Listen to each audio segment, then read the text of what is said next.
Karibu sana katika Alasiri. Kama ndo kwanza unajiunga nasi, mimi ni Abdallah Kurani, niko hapa na Temaluka Kasuga. Kama ambavyo tumekuambia, leo tutajikita kuangazia namna ambavyo tafiti zinafanyika na masuala ya tiba asili na tiba mbadala, ni kwa namna gani serikali, taasisi mbalimbali zimewekeza hapo katika tafiti kuhakikisha basi mwananchi ambaye anatumia hii tiba asili na tiba mbadala hapati madhara yoyote, kwa sababu zipo katika nchi yetu. Kuna wataalamu wa hayo mambo, ni kwa namna gani sasa watu ambao, kwa sababu bila tafiti Tema hata kutaka kuongewa utakiwi.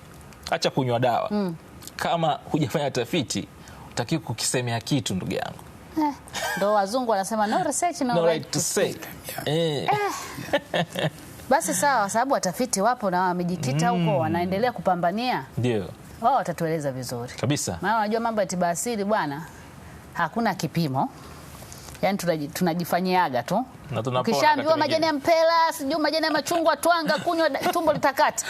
Unakumbuka kipindi cha corona? Hujaambiwa majani ya mpela mangapi, majani ya mchungwa mangapi. Wewe unaenda kujaza tu. Ni hatari sana. Maana tumezoea dawa za hospitali tayari vipimo vipo. Panado 2 mara 3. Haya, majani ya mpela na machungwa. Ndugu yangu, unahesabu wapi? Hebu mwambie daktari tuliuze. Dr. Paul Kazioba, mtafiti mkuu kiongozi kutoka NIMR, karibu sana. Asante sana. Mambo yanakwendaje?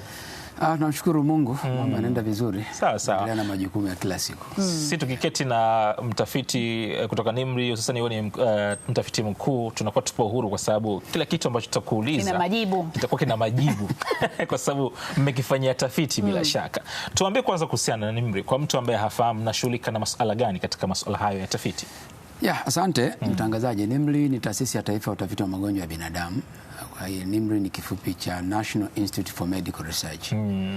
Ni taasisi ambayo sasa imekomaa, ina umri mkubwa wa kutosha tu. Ilianzishwa kwa sheria ya bunge ya mwaka 79. Kwa wakati ilikuwa inaitwa sheria namba 23. Sasa hivi wameweka kwenye chapter class, kwa hiyo sikumbuki haraka chapter namba ngapi, lakini ikiwa na kazi nyingi tu. Moja ilikuwa ni kufanya tafiti za afya zitakazochangia kwenye kuboresha utoaji huduma za afya na kupambana na maradhi. 2, kufanya tafiti kwenye tiba asili ili ziwezwe kuingizwa kwenye mfumo rasmi wa matibabu, hivyo kuchangia kwenye kupunguza ukubwa wa magonjwa au changamoto ya magonjwa. 3, kuratibu wa utekelezaji wa tafiti mbalimbali za afya kwa maana ya jukumu la udhibiti, regulation, kuratibu na kudhibiti maadili ya tafiti za afya nchini, na kupitia hiyo kwa taasisi inasimamia kamati ya taifa ya maadili ya utafiti. 4, kutengeneza mfumo wa kutoa matokeo ya tafiti mbalimbali za afya hapa nchini. Sio lazima ziwe za NIMR peke yake, lakini na taasisi zingine zote ambazo zinafanya tafiti za afya, basi ile sheria iliipa NIMR mamlaka ya kuanzisha mfumo au utaratibu wa utoaji wa matokeo ya utafiti ya afya nchini, na kazi zingine nyingi tu, lakini nimezungumza hizo ambazo ndio hasa zinaonekana sana kwenye public, kwenye jamii. Sawa. Tunazungumza leo kuhusiana na umuhimu wa tafiti katika kuimarisha matibabu ya tiba asili pamoja na tiba mbadala. Kabla tujakwenda umuhimu wa tafiti katika eneo la tiba asili na tiba mbadala, utafiti unahitajika kwa kiasi gani katika hili eneo? Kwa sababu ni rahisi kupata tiba asili na tiba mbadala. Hizi dawa nyingine mpaka umuone daktari akupe cheti unaenda ndo unapewa dawa. Lakini hizi tiba nyingine za asili unaweza kupata kwa babu bibi huku akakwambia tumia mzizi huu kunywa. Una umuhimu gani wa utafiti katika eneo hili? Asante sana ndugu watangazaji. Kwanza, utafiti, lengo la utafiti wowote ni kutoa majawabu. Kutoa majawabu, lakini pia kuthibitisha kwamba jambo hili lipo na ni kweli linafanya kazi, na kutoa shahidi mbalimbali bila mashaka kwamba hivi ndivyo ilivyo. Kwa hiyo kwenye tafiti kwenye tiba asili, changamoto ambayo imekuwepo kwa miaka mingi sana ni kuwepo tafiti chache sana ambazo zinathibitisha ubora na usalama wa tiba asili. Sasa umuhimu wa utafiti kwenye tiba asili unakuja pale ambapo tunataka wananchi wetu watumie dawa hizi zikiwa salama, zimethibitishwa usalama, lakini pia zimethibitishwa tija kwamba zinatibu ugonjwa husika. Na mtakubaliana na mimi, dawa moja inaweza ikazungumzwa ikatangazwa inatibu magonjwa 10. Sasa ukimkuta mtu mwelewa wa tiba anakuambia sasa ili kama inatibu hiki, inatibu hiki, inatibu hiki, inatibu na kile, inafanyaje kazi? Sasa inafanyaje kazi, ili kujua hii dawa inafanyaje kazi katika kutibu ugonjwa A, ugonjwa B, ugonjwa C, pale unahitaji kufanya tafiti, na ziko tafiti za aina mbalimbali ambazo zinaweza zikapelekea kuthibitisha usalama wa dawa, lakini pia tija ya dawa katika kutibu maradhi husika. Kwa hiyo sayansi au utafiti kwenye tiba asili ni jambo la msingi sana katika kumlinda mwananchi asije akapata madhara ya muda mfupi, madhara ya muda wa kati au madhara ya muda mrefu. Madhara ya muda mrefu huwezi kuyaona leo. Unaweza kutumia dawa leo, lakini madhara yake yakaanza kutokea baada ya miaka 20 au 15 mpaka 20 na zaidi. Lakini pengine inaweza isikupate wewe. Kwa mfano umetumia dawa ukiwa bado kijana, miaka 15, 17, 20, 30 hapo. Hizi dawa sio lazima tiba asili, dawa yote isipoangaliwa usalama wake inaweza ikaleta madhara kwenye mfumo wa DNA zako. Usiyaone hayo kwako moja kwa moja, lakini kaja ikawapata watoto wako, au pengine kaja akaanza kujitokeza kwa juu. Kwa hiyo tafiti zina wigo mpana sana wa kuthibitisha usalama wa dawa kwa kuangalia mambo mengi kama hayo. Yaani hapo unatuambia jambo ambalo kila nikifikiria, unajua kuna watu wengine ambao wamekuwa wakizoea kwamba anaweza akawa anakunywa dawa ya hospitali na dawa ya tiba asili akawa anakunywa kwa sababu anasema haziingiliani, kwa sababu tunajua dawa ya hospitali ukinywa zaidi ni madhara yanatoka haraka, tunayaona kwamba inawezekana umekunywa dawa ambayo unaweza baadaye ukapoteza fahamu, ukapoteza maisha. Lakini kuna watu wanadiriki kunywa mtafiti, dawa ya tiba asili na dawa ya hospitali kwa sababu anasema hazina madhara kwa sababu haziingiliani. Hili unaliona kwa namna gani? Hilo ni jambo gumu kidogo, kwa sababu matumizi ya dawa mbili tofauti. Kwanza dawa ya kisasa hii modern medicine hizi ameenda either akapata hospitali au pharmacy, duka la dawa, akaelekezwa namna ya kunywa. Kumbuka wakati anatibiwa na daktari au anapewa dawa na mfamasia baada ya kujieleza dalili alizonazo. Ile siri nyingine hamwambii daktari, utabibu. Kwamba bwana mimi nimekuja lakini wakati huo mimi natumia dawa fulani. Au hawasemi. Kwa hiyo inabaki kuwa siri yake. Sasa yeye atachukua ile dawa, atafuata maelekezo, atakunywa. Kumbuka na hii tiba asili nayo amepewa maelekezo na mtaalamu wa tiba asili. Sasa hapo kunakuwa na changamoto. Ni kuomba Mungu kwamba hizi dawa 2 au 3 au 4 zikikutana huko kwenye mfumo mwilini huko zisiwe na tabia ya kukinzana.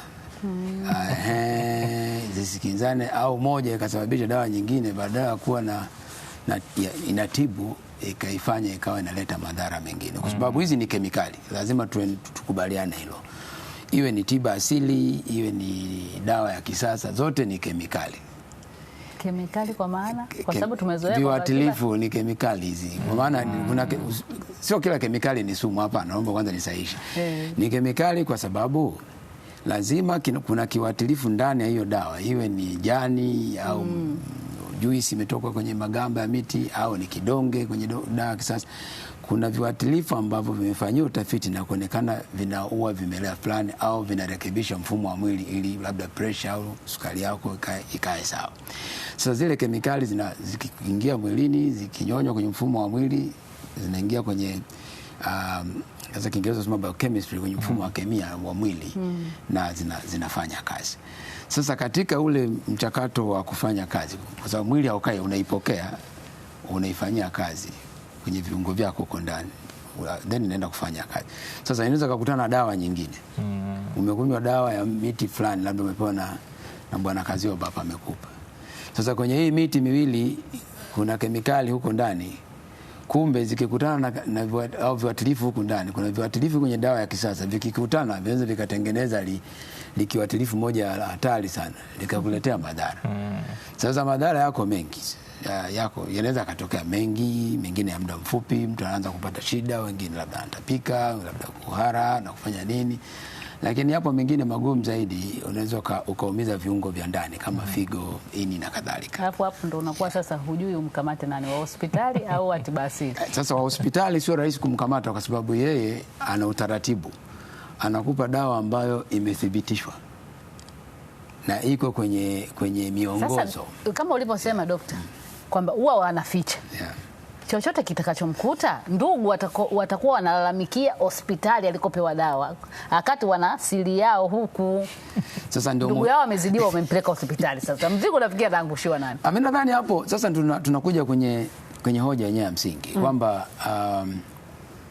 tiba asili zinahitaji sana kufanyiwa tafiti za usalama na tija na ubora katika kutibu. Kwa sababu wataalamu wa utafiti, kuna wakemia humo, kuna wafamasia, kuna wataalamu wengi biolojia na kadhalika. Na hawa wakemia dawa au farmakolojia na kadhalika, hiyo mitu inaochanganya wao, siku hizi sayansi imeendelea sana.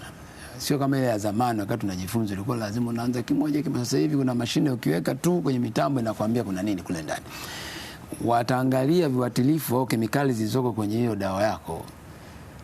Na wanaweza wakwambia mtu akitumia dawa hii au mgonjwa akitumia dawa hii asitumie dawa hii ya kisasa kwa sababu inawezekana zikaleta shida.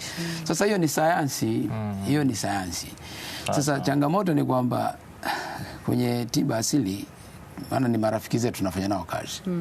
Uvumilivu wa kusubiri sayansi ifanye kazi na itoe majibu ili sasa kwanza kuleta imani kwenye tiba yenyewe, kumfanya mgonjwa na ndugu yake awe na confidence kwamba natumia kitu ambacho kimethibitishwa kisayansi kwamba kiko salama, inakuwa ndogo. Lakini sayansi au utafiti ukifanyika, hata wewe unakuwa unasimama kifua mbele unasema dawa yangu bwana hii safi. Na anaweza kuambia hii dawa bwana unatumia dawa gani?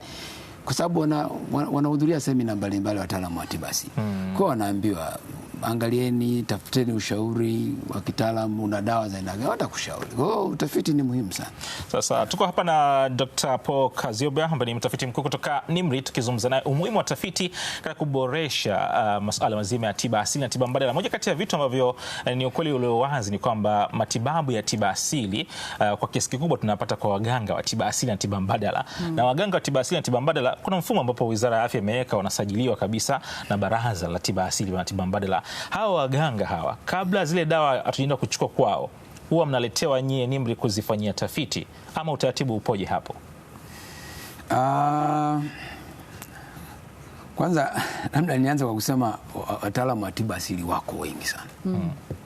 Wako wengi, maelfu na hiyo moja, lakini taasisi ambazo zina uwezo wa kufanyia tafiti hizi dawa sio NIMR peke yake. NIMR ina jukumu la kitaifa la kuratibu na kufanya tafiti pia, lakini wako Muhimbili kupitia taasisi ya tiba asili ITM, MUHAS wanafanya tafiti hizo. Ukienda Chuo Kikuu Dar es Salaam, ndaki ya sayansi, nafikiri kuna kemia na watu wa biolojia huko wanafanya tafiti hizo. Ukienda St. John, Chuo Kikuu cha Mtakatifu Yohana cha Dodoma wanafanya. Ukienda sasa hivi hata KCMC kule wanafanya. Nelson Mandela, taasisi ya sayansi na teknolojia wanafanya. Kwa hiyo taasisi nyingi sana sasa hivi zimewekeza kwenye kufanya tafiti na chunguzi za ndani kuhakikisha kwamba hizi dawa moja zinakuwa salama, lakini zinachangia sasa kwenye kutatua changamoto za afya. Sasa ile swali kwamba lazima zije kwetu namna mbili. Namba moja, zije kwetu wakati gani? Kabla sasa hajazitumia sasa. Sasa kabla nyewe hamjatumia ili zisajiliwe lazima tuiqualify kwamba ili wewe utumie dawa ambayo imesajiliwa. Kumbuka baraza linasajili. Linawasajili wataalamu wa tiba asili, linasajili na dawa zao. Sasa ili ile dawa isajiliwe na baraza,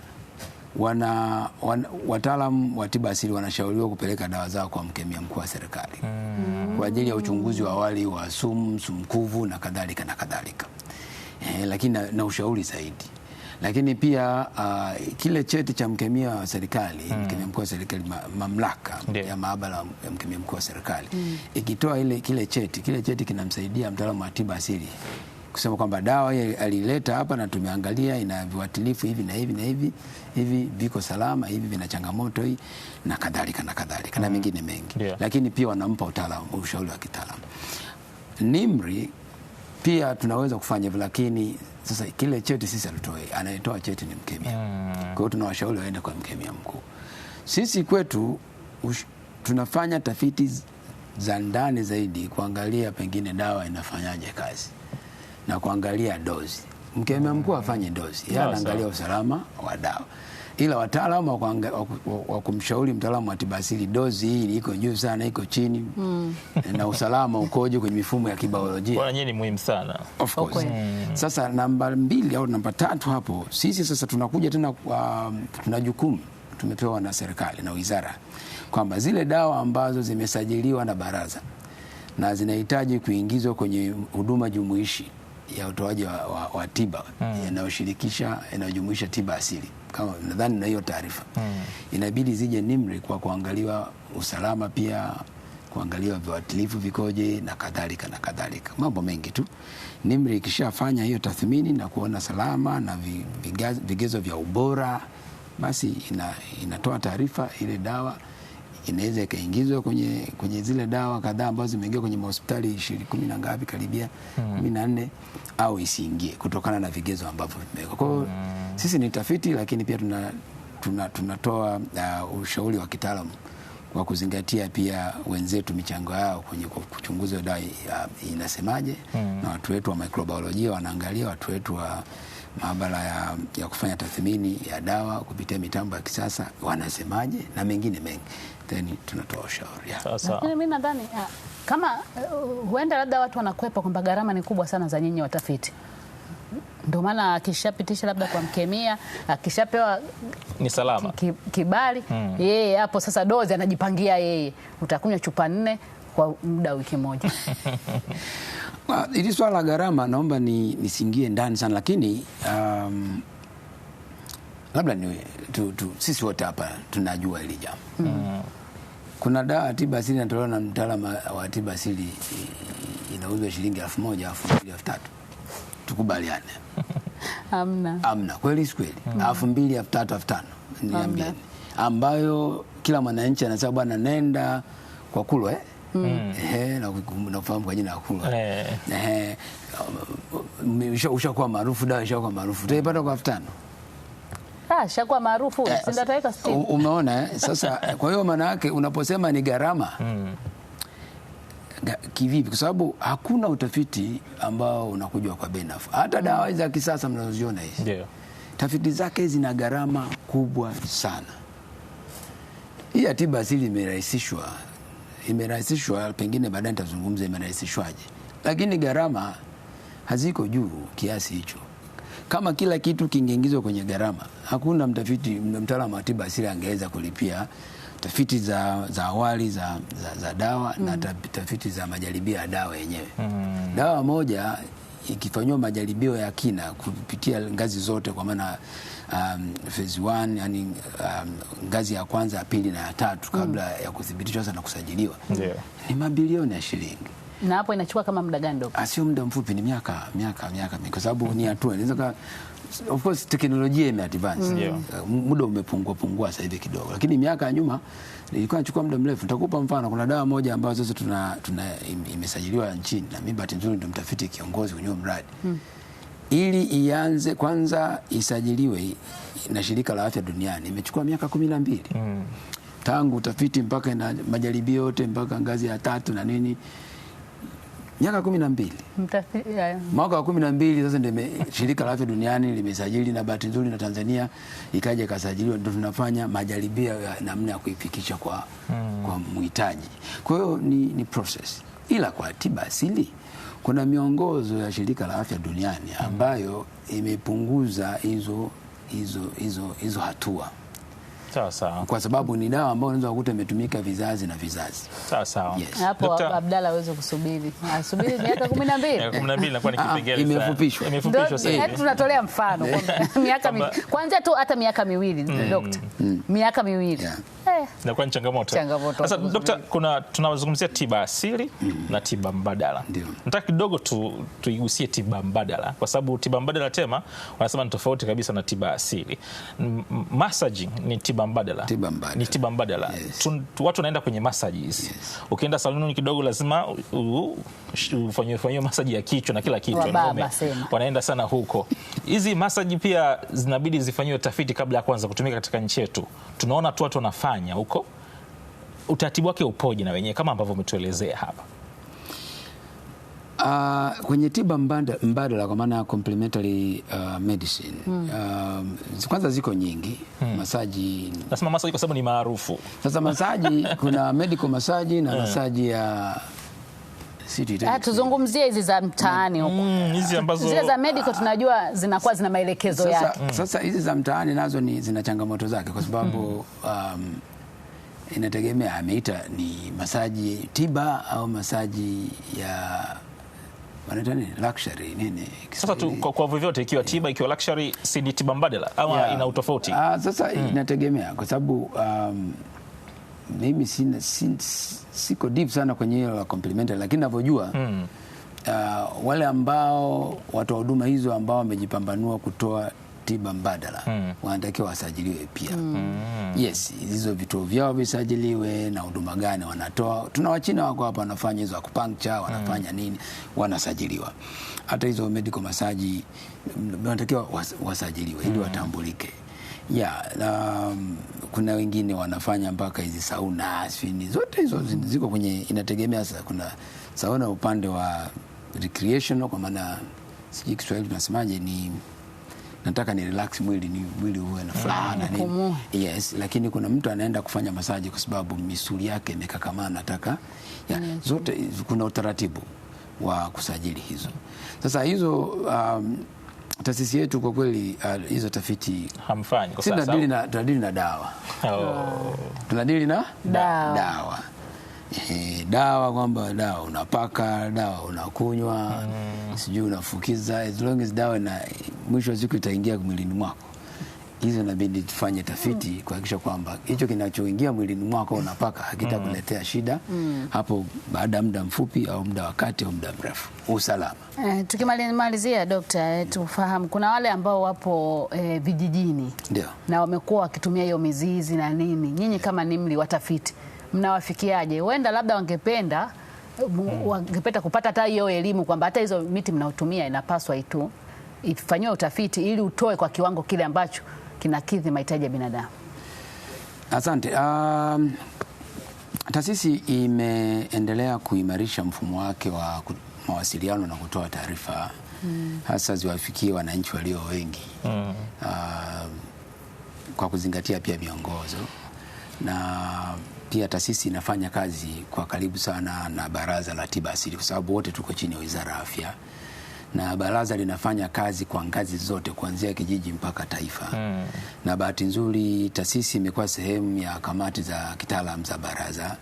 Kwa hiyo uwepo wa taasisi na taasisi zingine ambazo zinafanya tafiti hizi za tiba asili ili kuhakikisha kwamba tiba inakuwa salama na inachangia kwenye matibabu. Taarifa zimeendelea kuwafikia. Hilo moja. Lakini pili, tumekuwa tunafanya pia hata makongamano ya kisayansi ya tiba asili, na mwaka huu tunalo kongamano mwezi huu linatangazwa na nyinyi mnatusaidia kutangaza. Lengo wananchi, TV ziko mpaka vijijini sasa hivi, wananchi wanaweza wakafuatilia hii mijadala na wakajifunza. Lakini pia huwa tunaalika waratibu wa tiba asili kutoka karibia wilaya zote, wanaweza kuja, wanakuja. Sasa wale wanaondoka na message, na taarifa wanaipeleka kwa wataalamu wao. Na kwa kweli wale waratibu wamekuwa wanasaidia sana wataalamu wa tiba asili walioko pembezoni.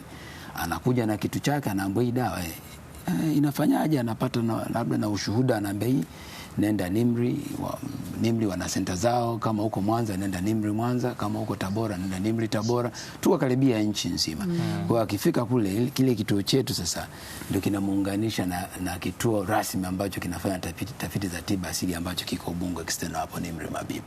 Kwa hiyo mtandao wa mawasiliano upo. Hatuwezi kufikia wote kwa wakati mmoja, lakini naamini mawasiliano ni process. Kwa hiyo kupitia hizi mijadala na mikutano mbalimbali, taasisi imeendelea kufanya hilo jambo, na wananchi wengi kwa kweli wanatupigia simu, wengine wanafika mpaka maofisini kwetu. Wale ambao tunaweza tukawasaidia tunafanya kazi, wale ambao wanaona labda gharama na muda utachukua mrefu ndio hivyo wanakimbia, lakini wale ambao wanajua sayansi ni muhimu kiasi gani katika kuimarisha biashara zao huwa wanaendelea kufanya kazi. Tunakushukuru sana. Tulikuwa naye hapa Dr. Paul Kazioba ambaye tulikuwa tunazungumziana kuhusiana na umuhimu wa tafiti katika kuimarisha matibabu ya tiba asili na tiba mbadala. Yeye ni mkuu wa kitengo cha tafiti pale Mendo.